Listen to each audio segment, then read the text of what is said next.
All right, guys, let's get stuck into it. And our stock of the day is Magellan Financial Group, ticker code MFG. Now, it is out today with some news, changes to its C-suite. Chief Executive and Director Brett Cairns resigning from his position, which he says is for personal reasons. And current CFO, Kristen Morton, is set to step in as interim chief while a search is underway for a permanent replacement.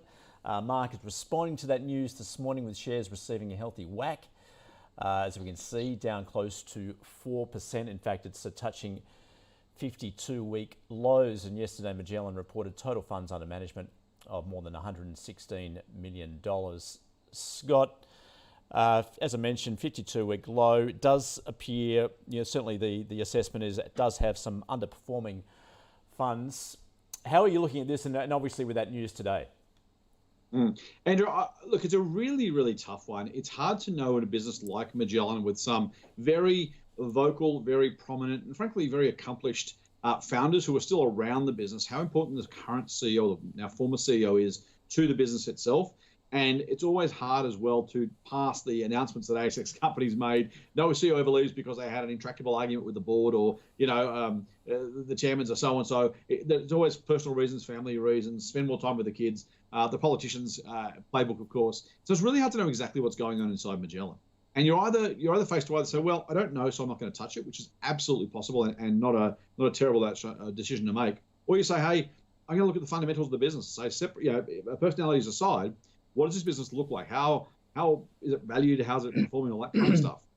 I think with the challenge we've got around the underperforming business is the key one. They took some write-downs on some investments, including in Barrenjoey and others. I think they seem to be transitory, quite honestly.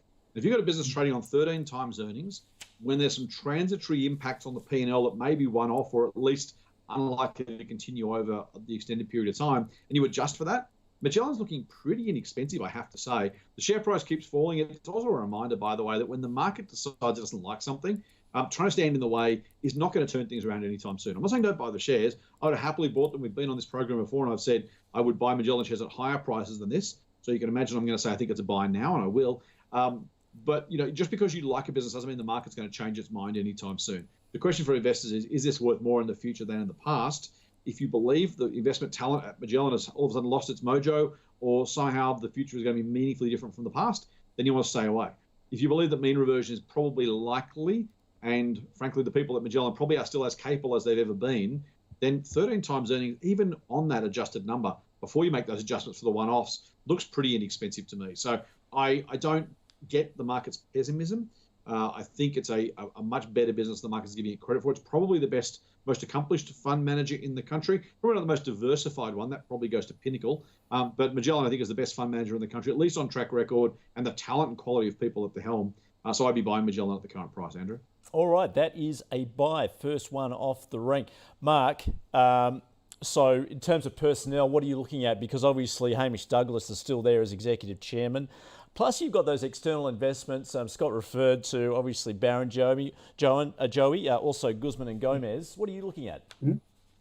It's a very interesting one. I'm a shareholder, so I'll declare that. And Magellan has been a fantastic wealth winner for TeamInvest members. So a lot of our members own it. And the question at the moment, we had a discussion yesterday about it, actually, and my conclusion was it was absolutely a buy. Yesterday, and I should have bought some more, but I'm a buyer now, so I'll agree with Scott and call it a buy. This is on a 13 PE, and this is a company that's grown its EPS at 31% over the last 6 years. So it's had a bit of a down over the last 12 months, which is largely to do with the troubles in China and the fears that have come up on their significant investments in Alibaba and so on. Now, personally, I wouldn't own the Chinese stocks listed through the Caymans. Personally, that's just a personal view. But overall, that doesn't put me off Magellan. I think it's very, very cheap. It's down. The share price is down half to what it was. But if you look at their earnings and the fundamentals of the business, it's all green from our point of view. The change in management is not good. We don't like it when CEOs go. When they, I haven't actually even read the announcement, but it doesn't tell you anything. It'll probably just say that he's left for personal reasons or if he's been there for a long time, the CEO leaves, it usually becomes for philanthropic events or stuff like that. We tend not to like it, but there's a very deep bench at Magellan, so they've got a very strong management team. Their funds under management, I think, are over 116 billion now. My preference is Pinnacle. I agree with, but Pinnacle's on a PE of 42, so you can buy Magellan at 13.